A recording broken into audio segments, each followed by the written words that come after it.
May turning point ba sa isang negosyante na kailangan niya nang i-prioritize yung mental health niya?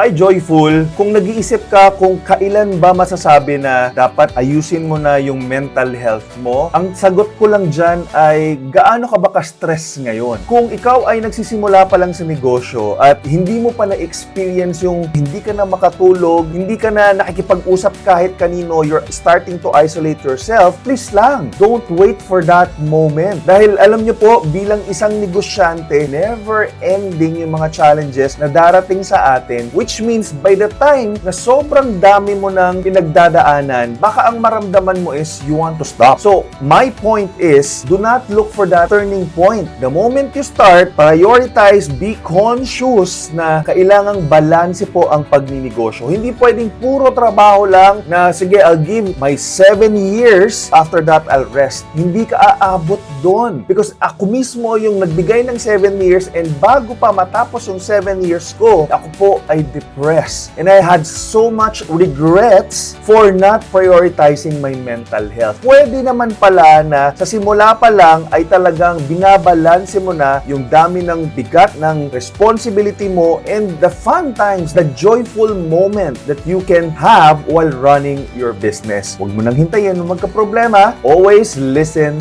to yourself.